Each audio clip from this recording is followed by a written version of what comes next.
you're hosting this very exciting Canadian Radioactive Waste Summit that's taking place at the end of this month.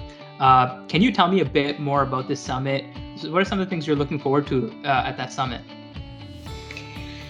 So this is our big launch of our engagement for the Integrated Strategy Dialogue. So we're starting off our engagement with a bang with this 3-day event, which is entirely online, entirely free, and open to anyone who wants to register. We have 3 days of keynote speakers and panels, and really we're focusing on those social concerns, those issues that people bring to the table in terms of what's important to Canadians and Indigenous peoples, to youth, to people in the communities where the waste is stored today.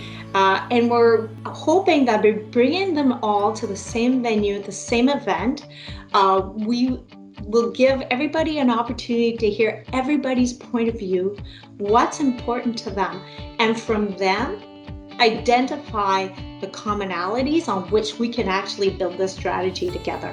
I find that if you go to a nuclear conference of some kind, it's very siloed. It's all people from industry, people who support the industry. In this case, we're trying to bring diverse perspectives.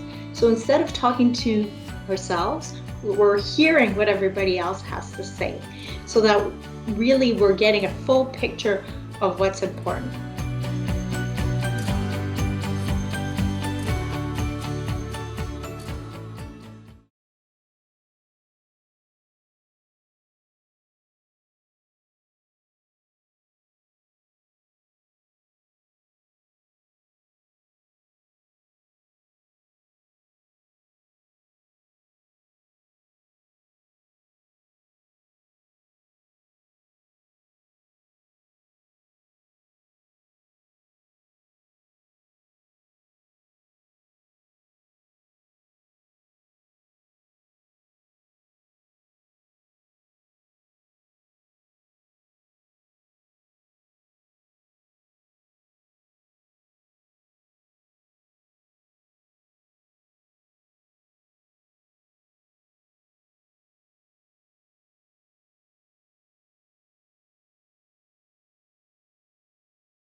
We have a great panel on the 3rd day of international representatives, so people from communities in Sweden and in Switzerland that will come and share their experience with the implementation of low and intermediate level waste management plans in their country.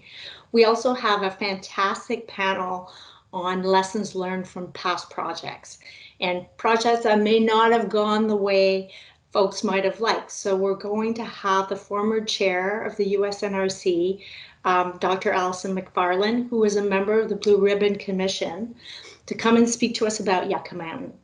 We also have someone from OPG who will come to speak about what they've learned from their experience with the OPG Deep Geological Repository project, which is no longer being pursued. So I think when we bring all those speakers together, we will really get a full picture of values and concerns that are important for the strategy. And we're also going to use the discussions to span out further engagement activities. So after the summit, this is only our first activity, we're going to host 70+ activities over the next 6 months. In communities where the waste is stored today, but also more topical sessions on technical issues for those who really want to get into the weeds about should it be a concrete vault near surface disposal facility or an engineered containment mound. Let's have a conversation. You're interested? Let's talk technical details. So we're going to have those conversations over the next 6 months after the summit, and we're going to use some of the information from the summit to identify which topics we should pursue in further engagement activities. Wow, no, that's a really interesting overview of the summit, and it just makes me a lot more excited to actually attend.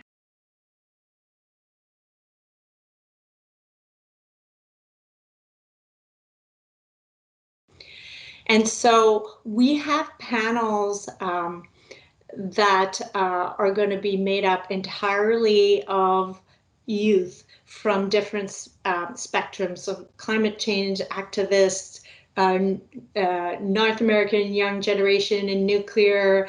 And so we're going to bring them together on one panel to share what's important to the next generation, I should say, because I'm getting pretty long in the tooth. But as well as we're bringing in activists or environmental organizations as well on a panel. And sometimes